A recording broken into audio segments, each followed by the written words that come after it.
Transactions are down big time for XRPL and Stellar chain activity. We're also going to talk about a crypto bill garnering support from the Democrats and Republicans, but is it dead even before it launches? Taking a look at price action at the end, along with some D-Gen fun. Due to the graphic nature of this program, listener discretion is advised. I'm doing this segment a second time because I wasn't happy with how it looked. Yeah, because you, the viewer, matter most. Your comments do too, along with your votes. Over 2,500 of you voted. I said, hey, you got 86K to throw at some XRP XLM. Which one is the better choice right now? 89% of you shout out, wow, said XRP is the better choice. True Seeker says, hey, it's an 80-20 split. 80% XRP, 20% XLM. Fozman says, I'm surprised even 12% at this time would say XLM. Womble Stacker says both. Shit, I'd buy BTC. Bitcoin sitting at 62,268. ETH is 3,014. BNB is at 545. We got a lot of red up on the screen. Sol was buy the rumor sell. No, Sol was sell. Got up to 180 and has now since pulled back to 152. XRP now maintaining some support in the last 24 hours, sitting at 57 cents. Now, Senator Lumens came out with the BTC Strategic Bitcoin Reserve Bill, and it got some massive support from the Democrats and the Republicans. Check this out. And as always, any article you see in this video will be linked to everyone in the description below. And happy Saturday, everyone. Seriously, happy Saturday. Democrats received 1,333 letters, Republicans 850, Independents 41. So a pretty good broad spectrum show of support for people writing in saying, hey, like, we actually like this. This is pretty cool. Here's the problem, okay? The bill also seeks to affirm self-custody rights of private BTC holders and stress that the strategic Bitcoin reserve shall not contravene individual financial freedoms.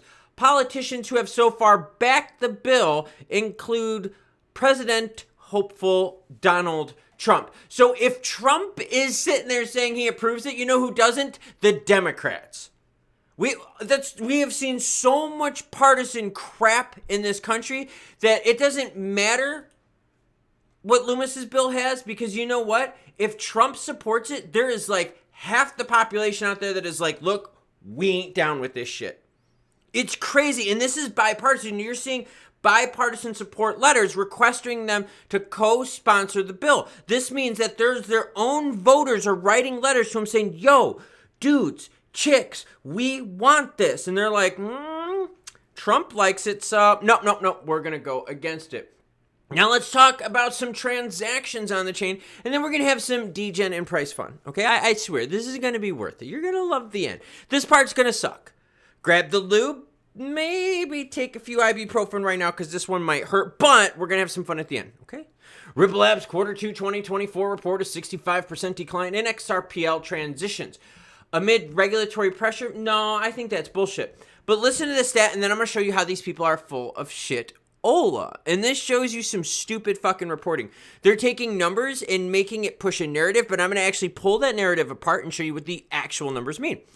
The second quarter of 2024 witnessed a substantial drop in XRPL's on-chain transactions, registering a 65% decline from quarter one. During the first quarter, XRPL had 251 million transactions. However, it dropped to 86 million in quarter two, reflecting the broader market trend. Okay, I think we can agree with that. When you go over to Stellar Chain, you can see right here, check this out, right? It has been slower. Look, here's 2024, and look, it's been down since, right? That's these orange bars right here up on the screen. This is Stellar's. Look at this. See, you can see over the last several quarters or so, last couple months, you have seen a decline in transactions. Same thing with XRPL. Now, they're saying that rising transaction costs are a big problem. Listen to this. The data indicates a significant rise in transaction costs, marking a 168% increase in fees. And they say that saying, like, really here, noteworthy. Highlights from the report include a 65% decline in on-chain transactions and a 168% increase in transaction costs. Drawing, right, the inference that because the transaction costs were 168% more, that added to part of the decline in transactions. But that's not actually what happened at all. What happened at all was this. Check this out. Transactions went from 0.00147 of a penny to 0.00394 of a penny. I mean, 3,000ths, 4,000ths of a penny. So it went from like 1,500ths of a penny to 3,000ths of a penny. You're telling me that put the pressure? No. See what I'm saying? They write these stories. They put this bullshit in there and say, oh, rising transactional costs. No one gives it. We're talking thousandths of a penny. Like, that's a joke. Like, that is a joke. That has nothing to do with it. What have we seen? It's been a broader market pull down. We have seen transactional activity go down across the board.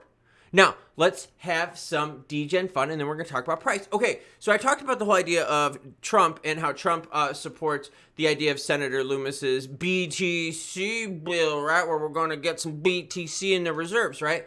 And we know that the Democrats are not down with anything that Trump is with. But look at this. Donald Trump right now, a 53% chance of being the victor. His numbers on Polymarket, and I follow the money. You can follow the exit, you know, the polls and the bullshit like that, but they're so biased. I follow money. Money's not biased. Money doesn't give a fuck if you're on the right or if you're on the left. Money doesn't give a shit if you're from the United States, Canada, England, Mexico, Jamaica, wherever the fuck you want to be from. Money is money.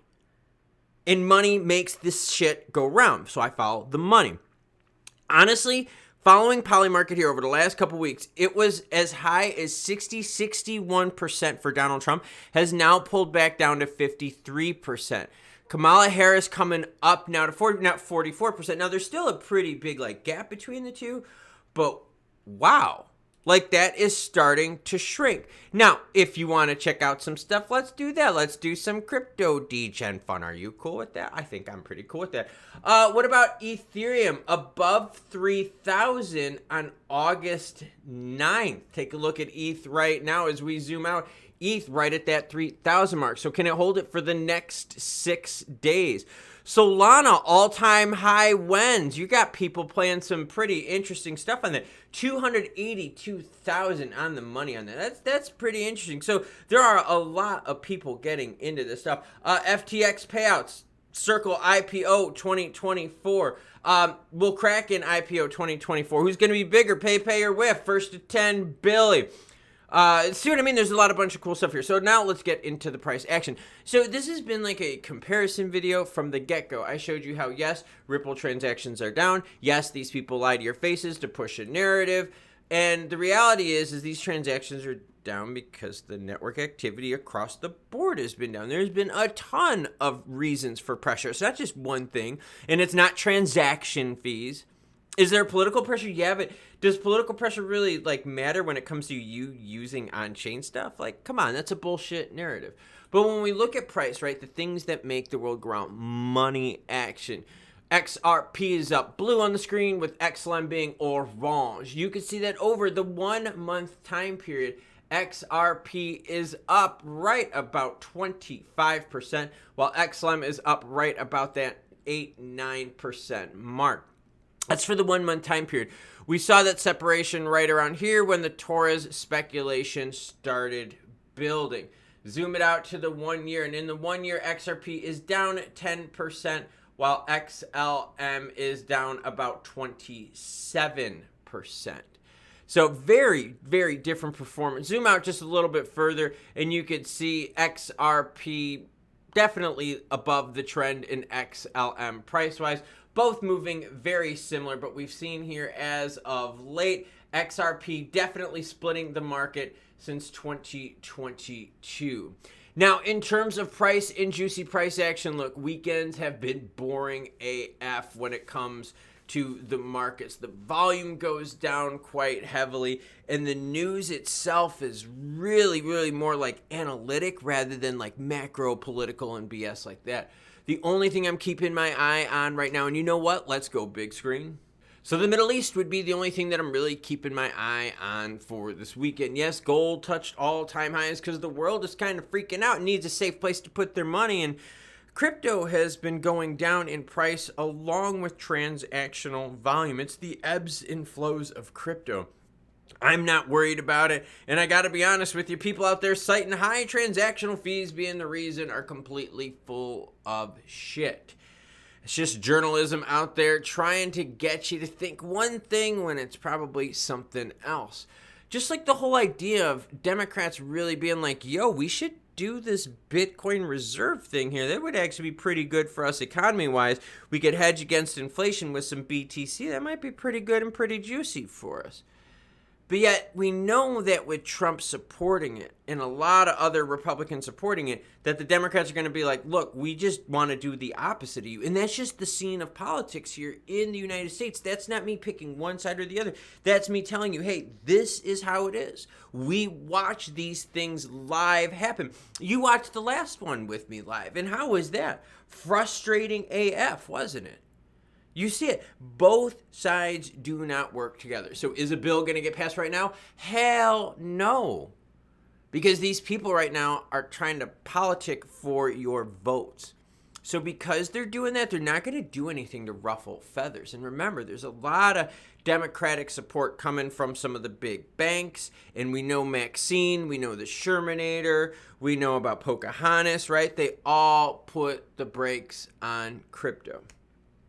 Now, in terms of XRP, XLM price-wise, I mean, we really need global macroeconomic conditions to turn around in order just to make things juicier. If retail is what's really fueling the market right now and retail is getting crushed because things are just so expensive, well, then you can read between the lines. Speaking of reading between the lines, I need to go do some stretching. Let me know down below what you are going to do, and I will catch you cool cats later. If you don't know the outro by now, you will. Choo choo, bitches.